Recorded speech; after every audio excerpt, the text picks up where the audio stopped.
করে বলি আলহামদুলিল্লাহ। আল্লাহ তাবারাকা ওয়া তাআলা ডাক দিয়ে বলেন লা ইন শাকারতুম লা আযীদান্নাকুম ওয়া লা ইন কাফারতুম ইন্না আযাবি লাশাদীদ।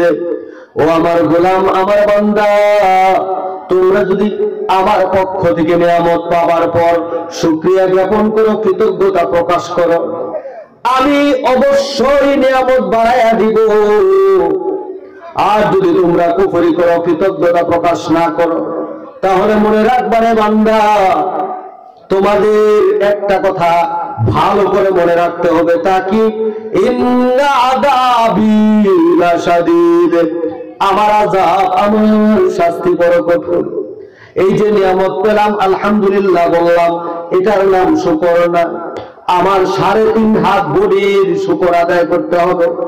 আল্লাহ পাক দুটি চোখ দিয়েছেন, চোখের শুকর কি? চোখ ব্যবহার যেখানে করতে বলা হয়েছে সেখানে করবেন। চোখ দিয়ে কোরআন পড়বেন, এই চোখ দিয়ে কাবা শরীফ দেখবেন, এই চোখ দিয়ে মা বাবার দিকে রহমতের নজর দিয়ে তাকাবেন। আল্লাহর নবী, বিশ্ব নবী সাল্লাল্লাহু আলাইহি ওয়াসাল্লাম বলেন, তোমার মায়ের দিকে, তোমার বাবার দিকে যদি রহমতের নজর দিয়ে তাকাও, আল্লাহ পাক একটা কবুল হজের সওয়াব দান করবেন। সুবহানাল্লাহ। কাবা শরীফের দিকে তাকাবা নাকি? কোরআন শরীফ পড়তে পারো না, কোরআনকে হাত দিয়া ওযু করে আঙ্গুল দিয়ে ধরবা, তাকাবা, সওয়াব। যেখানে এই চোখটা ব্যবহার করা হয়েছে, এই চোখটাকে যেখানে ব্যবহার করার কথা কোরআনে বলা হয়েছে, হাদিসে বলা হয়েছে, এই চোখের যথাযথ ব্যবহার যদি আমি আপনি করি, তাহলে এই চোখের শুকরিয়া আদায় করা হবে। আমার আপনার দুটো কান আল্লাহ পাক দিয়েছেন, এই কান দিয়ে ওয়াজ শুনতে হবে, এই কান দিয়ে কোরআনের কথা শুনতে হবে, এই কান দিয়ে হাদিসের কথা শুনতে হবে, এই কান দিয়ে মা বাবার কথা শুনতে হবে, এই কান দিয়ে শিক্ষকের উস্তাদের কথা শুনতে হবে, এই কান দিয়ে নীতি বাক্য কথা, নীতি নৈতিকতার কথা শুনতে হবে, এই কান দিয়ে ভালো কিছু শুনতে হবে। মন্দ শুনবেন, মনে রাখবেন এই কান আপনার আমার বিরুদ্ধে সাক্ষী দিবে, এই চোখ আমার আপনার বিরুদ্ধে সাক্ষী দিবে। কোরআন খুলুন, সুস্পষ্ট ভাবে ব্যক্ত করা হয়েছে। দুইটা হাত আল্লাহ পাক দিয়েছে। এমনও মানুষ আছে একটা হাত আছে আর একটা হাত নাই।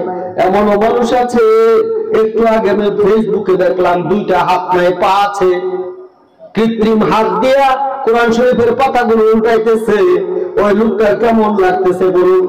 আমার আপনার দুইটা হাতই আছে, এমনও হতে পারে অসুস্থতা হয়ে গেল, একটা হাত কাটা লাগে, আর কিছুদিন পর আরেকটা হাতে এমন পচন ধরেছে, সেটাও কাটা লাগবে।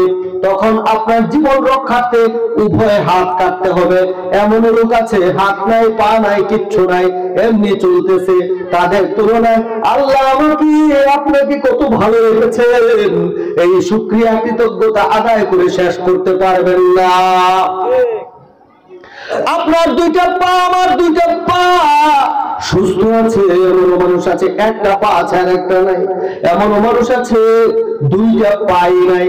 তাদের তুলনায় আল্লাহ পাক কেমন রেখেছেন। আর তার জন্যই তো আল্লাহর নবী বিশ্ব নবী সাল্লাল্লাহু আলাইহি ওয়াসাল্লাম বলেছেন, তুমি তোমার নিচের দিকে তাকাও, তাহলে কৃতজ্ঞতা প্রকাশ হবে। আমরা উল্টা করি। আমার বাড়ির আশেপাশে একজন চাকরি করে, বিরাট বড় অফিসার, ঘুষ খায়, সুদ খায়, রাতারাতি আঙ্গুল ফুলে পড়া গাছ, সেই দিকে তাকাই, তখন আল্লাহকে আমি দোষী। আল্লাহ গো, আমাকে কি করলা? আমার অর্থ সম্পদ নাই কেন এরকম দোষী? না রে না। আমরা যদি নিচের দিকে তাকাই তাহলে শুকরিয়া আদায় হবে। আমি সুস্থ অবস্থায় বয়ান করতে পারছি, আপনারা শুনতে পাচ্ছেন, এই মুহূর্তে হাসপাতালে কাতরাচ্ছে অনেক মানুষ, কত কষ্ট করছে।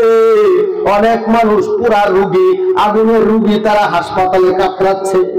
এমন আছে যুগ যুগ ধরে অসুস্থ, তার ওয়াইফ, তার স্ত্রী সেবা শুশ্রূষা করছে, সন্তান সেবা শুশ্রূষা করছে। তাদের তুলনায় আমাকে আপনাকে কত ভালো রেখেছেন, এটা মনে করে যদি শুকরিয়া আদায় করি, যথাযথভাবে এগুলো ব্যবহার করি, তাহলে শুকরিয়া আদায় হবে, আল্লাহ নিয়ামত বাড়ায় দিবেন।